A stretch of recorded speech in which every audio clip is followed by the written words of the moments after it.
அமெரிக்காவுடைய மிகப்பெரிய ஒரு விளாகர் ஐஸ்னோ ஸ்பீட். நீங்கள் அவரை கேள்விப்பட்டிருக்கலாம். அவர் கிட்டத்தட்ட ஒரு 4.5 கோடிக்கு மேலே சப்ஸ்கிரைபர்ஸ் வச்சிருக்க ஒரு மிகப்பெரிய ஒரு யூடியூப் சேனல். அது மட்டும் இல்லாமல் அவர் நேற்று தாய்லாந்தில் அவருடைய காரில் ஒரு லைவ் பண்ணிட்டு போகிறாரு. அவரை ஃபாலோ பண்ணிட்டு ஸ்கூட்டியில் 2 அணில்கள் வராங்க.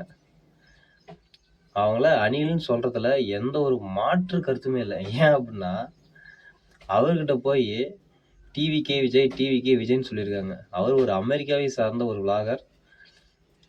அவருக்கு டிவிகேனா இந்தியா பற்றின புரிதல் ரொம்ப கம்மி தான். அவர்கிட்ட போய் இந்த மாதிரி சொல்லக்குள்ள அவர் வாட் த ஃபக் அப்படின்ற ஒரு லைனை சொல்கிறாரு. சத்தியமாக சொல்கிறேங்க, கிட்டத்தட்ட அந்த லைவை ஒரு 4-5 லட்சம் பேர் பார்த்துட்ருக்காங்க. அந்த லைவில் இவர் இந்த மாதிரி இந்த 2 அணில் குஞ்சியில் போய் இந்த மாதிரி பண்ணியிருக்காங்க.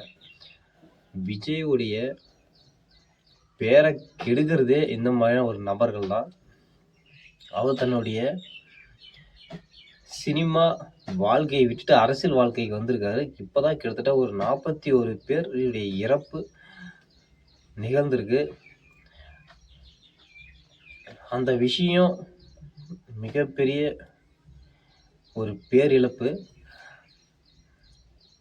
இவங்க அதுக்குள்ளே கம்முன்னு இருக்காம